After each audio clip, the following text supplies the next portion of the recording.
नमस्कार दोस्तों। आज की इस वीडियो में हम कक्षा 9वीं के व्याकरण से पढ़ेंगे अर्थ के आधार पर वाक्य भेद और वाक्य परिवर्तन। तो आइए सबसे पहले हम जानते हैं कि वाक्य किसे कहते हैं। वाक्य व्याकरण की दृष्टि से वाक्य भाषा की सबसे बड़ी रचना होती है। परिभाषा देखते हैं वाक्य की। शब्दों का वह सार्थक शब्द समूह जो किसी न किसी अर्थ को प्रकट करे वाक्य कहलाता है। जैसे अगर हम ये कहें कि देखा ने मोहन सांप, ये अर्थ प्रकट नहीं कर पा रहा है, इसलिए इसे हम वाक्य नहीं कह सकते। यह शब्दों का समूह तो हो सकता है लेकिन वाक्य नहीं। अगर इसी को हम व्यवस्थित कर दें तो जैसे मोहन ने सांप देखा, यह एक पूर्ण अर्थ प्रकट कर रहा है, इसलिए यह वाक्य है। लेकिन जब हम कहते हैं देखा ने मोहन सांप, तब यह अपना अर्थ प्रकट नहीं कर पा रहा होता है, इसलिए इसे हम वाक्य नहीं कहते।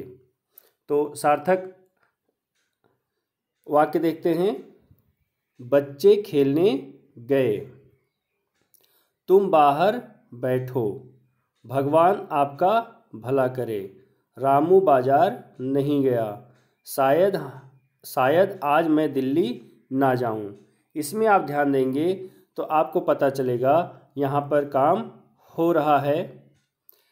दूसरे में तुम बाहर बैठो आदेश दिया जा रहा है, भगवान आपका भला करें, इसमें इच्छा प्रकट की जा रही है। रामू बाजार नहीं गया में काम नहीं हो रहा है। शायद आज मैं दिल्ली ना जाऊं, यहाँ पर संभावना बनी है कि शायद मैं दिल्ली जाऊं या फिर ना जाऊं। इस आधार पर वाक्य के कई भेद किए गए हैं। तो सबसे पहले हम जान लेते हैं वाक्य के अंग कौन कौन से होते हैं। वाक्य के दो अंग होते हैं, उद्देश्य, विधेय।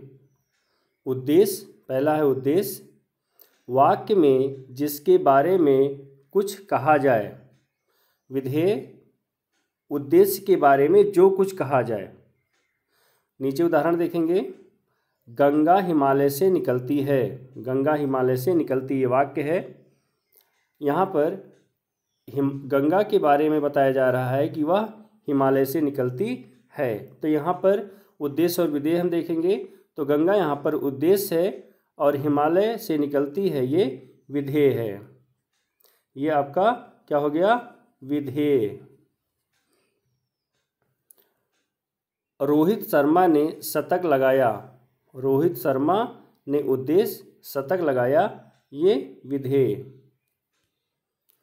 राधिका विद्यालय जाती है, वाक्य है राधिका विद्यालय जाती है, राधिका उद्देश्य, विद्यालय जाती है, विधेय। अब हम जानते हैं वाक्य के कुल कितने प्रकार किए गए हैं।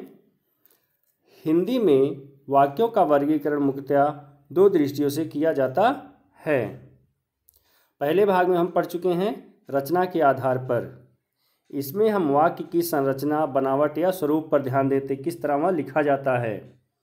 दूसरा है अर्थ के आधार पर वाक्य भेद। इसमें हम वाक्य के अर्थ पर ध्यान देते हैं कि उसका अर्थ क्या हो रहा है, क्या हम समझ पा रहे हैं या क्या कहना चाह रहा है कोई, उसके आधार पर वाक्य भेद होते हैं। तो 9वीं कक्षा में अर्थ के आधार पर वाक्य भेद हैं। तो आज हम चर्चा करेंगे अर्थ के आधार पर वाक्य के कितने भेद होते हैं। तो अर्थ के आधार पर वाक्य के कुल 8 प्रकार होते हैं।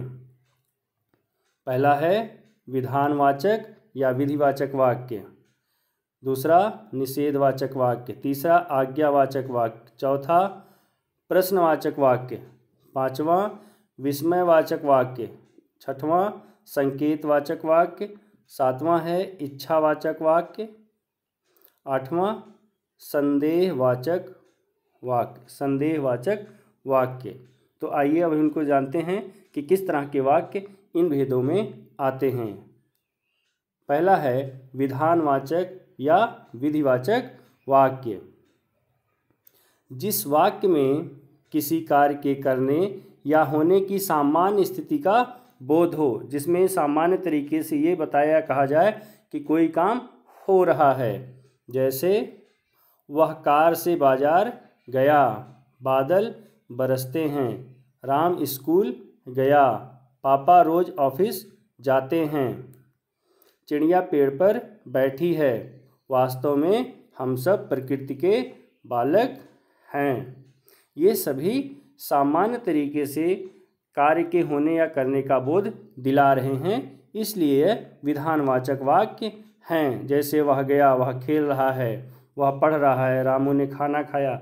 इस तरह के जितने भी उदाहरण होते हैं वह विधानवाचक या विधिवाचक वाक्य के उदाहरण होते हैं। तो आइए देखते हैं दूसरा प्रकार। दूसरा है निषेधवाचक वाक्य। इन वाक्यों में किसी क्रिया या काम के ना होने का भाव प्रकट होता है। जैसे वह बाजार नहीं गया, आज बारिश नहीं होगी, उसने खाना नहीं खाया, आज वह खेलने नहीं आएगा, मैं दिल्ली नहीं जाऊंगा, दीवार पर मत लिखो। यहाँ पर नहीं और मत से यह बोध हो रहा है कि काम ना होने का भाव आ रहा है। जैसे वह बाजार नहीं गया, आज मैं नहीं आऊँगा, तो नहीं इस शब्द को ध्यान रखेंगे, जहाँ पर भी होगा वह आपका निषेधवाचक है। और अगर विधानवाचक से निषेधवाचक बनाना है तो नहीं का प्रयोग आपको वाक्य में कर लेना है। तीसरा प्रकार देखते हैं आज्ञावाचक वाक्य।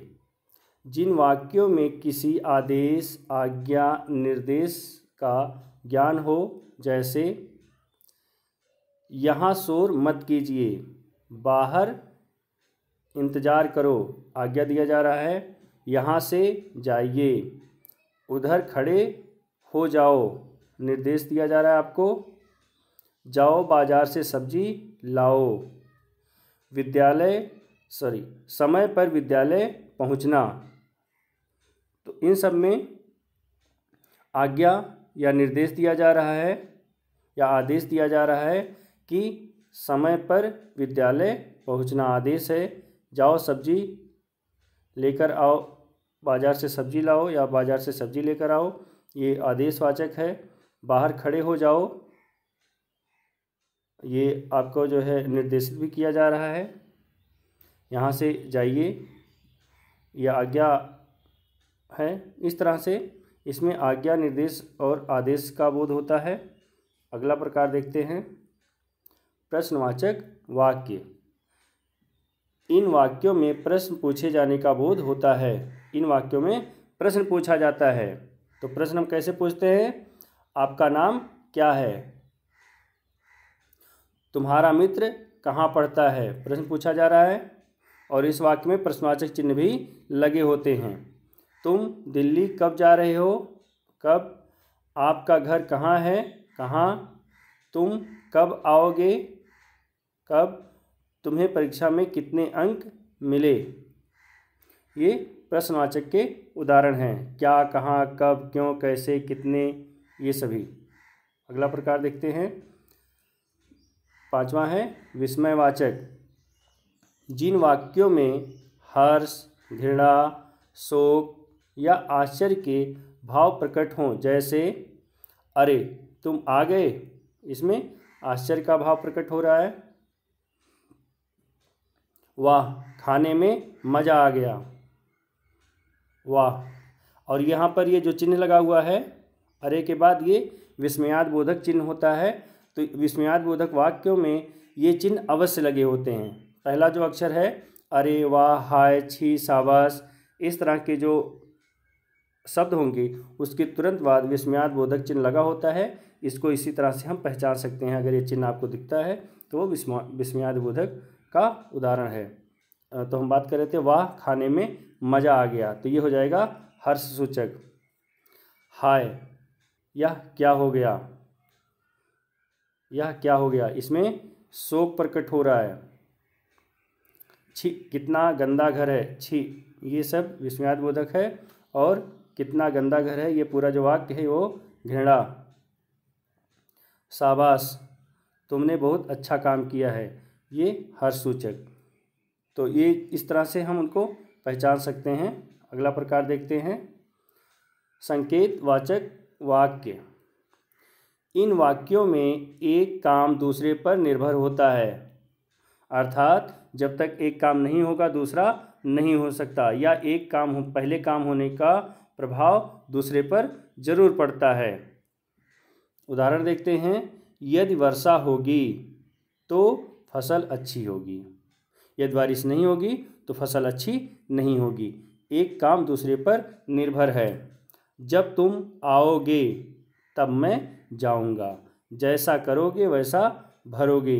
यदि धूप होगी तो गर्मी बढ़ेगी, जो मेहनत करेगा वह सफल होगा। सूरज निकलता तो कपड़े सूख जाते, अर्थात अगर सूरज नहीं निकलेगा तो कपड़े नहीं सूखेंगे। अगला प्रकार देखते हैं, इच्छावाचक वाक्य।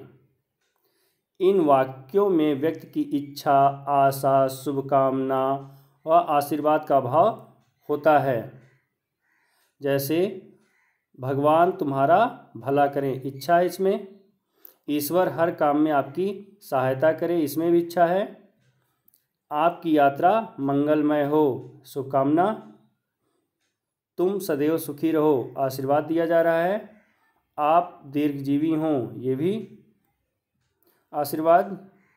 राकेश की इच्छा है कि वह खूब पढ़े, इच्छा शब्द दिया गया है तो ये इच्छावाचक। काश वह आ जाता, आशा का भाव प्रकट हो रहा है ना, हम किसी का इंतजार कर रहे हैं। अगला प्रकार देखते हैं, संदेहवाचक वाक्य। जिन वाक्यों में कार्य के होने या करने को लेकर संभावना या संदेह रहता है, काम होगा या नहीं होगा, संदेह की स्थिति बनी रहती है। काम हो भी सकता है, नहीं भी हो सकता है। उदाहरण देखेंगे, शायद आज बारिश होगी, शायद ये सब बता रहा है कि काम जो है वो हो भी सकता है, नहीं भी हो सकता, मतलब बारिश हो भी सकती है, नहीं भी हो सकती है। हो सकता है आज वह घर आए, हो सकता है। संभवतः वह दिल्ली गया, संभवतः मालूम नहीं पक्का 100% कि वह दिल्ली गया या नहीं गया है, लेकिन हम अनुमान कर रहे हैं ऐसा हो सकता है। शायद वह झूठ बोल रहा है, शायद। कदाचित आज वह नहीं आएगा, ये भी संभावना व्यक्त हो रही है। मोहन शायद कल आएंगे, शायद। तो शायद, हो सकता है, संभवतः, कदाचित, ये शब्द जहाँ पर आते हैं वह वाक्य संदेहवाचक वाक्य का उदाहरण होता है। तो आइए अब हम देखते हैं वाक्य परिवर्तन, क्योंकि परीक्षा में वाक्य परिवर्तन भी पूछा जाता है। तो हम जान लेते हैं कि वाक्य का दूसरे वाक्यों में परिवर्तन कैसे होगा। तो यहाँ पर हम एक ही उदाहरण लेंगे और उसी का सभी वाक्य भेद में परिवर्तन करके देखेंगे, जिससे हमारे लिए परिवर्तन करना आसान हो जाए और हम इस चीज़ को समझ सकें। पहला है रामू बाजार गया। इसमें काम जो है वो सामान्य तरीके से हो रहा है, काम का होना या करना सामान्य तरीके से पाया जा रहा है। तो यह विधि या विधानवाचक वाक्य का उदाहरण है। रामू बाजार नहीं गया, निषेधवाचक, काम नहीं हो रहा है, ध्यान रखेंगे। रामू बाजार जाओ, आदेश दिया जा रहा है, आज्ञावाचक। क्या रामू बाजार गया, प्रश्नवाचक। क्या मिला है ना यहाँ पर, अरे रामू बाजार गया, अरे विस्मयवाचक। यदि आप कहते तो रामू बाजार जाता, संकेतवाचक। यदि नहीं कहेंगे तो रामू बाजार नहीं जाएंगे, कहेंगे तभी बाजार जाएगा। एक काम का होना दूसरे पर निर्भर है। काश रामू बाजार जाता, काश इच्छावाचक। शायद रामू बाजार गया या शायद रामू बाजार जाए, संदेहवाचक, संदेहवाचक। तो इस तरह से हम वाक्य का परिवर्तन करते हैं। तो उम्मीद करते हैं कि आप वाक्य को अर्थ के आधार पर और वाक्य परिवर्तन को बेहतर ढंग से समझ पाए होंगे। अगर मेरा यह वीडियो आपको पसंद आया तो इसे लाइक करें, शेयर करें और मेरे इस चैनल को सब्सक्राइब करें। मेरा यह वीडियो देखने के लिए आप सभी लोगों को बहुत बहुत धन्यवाद।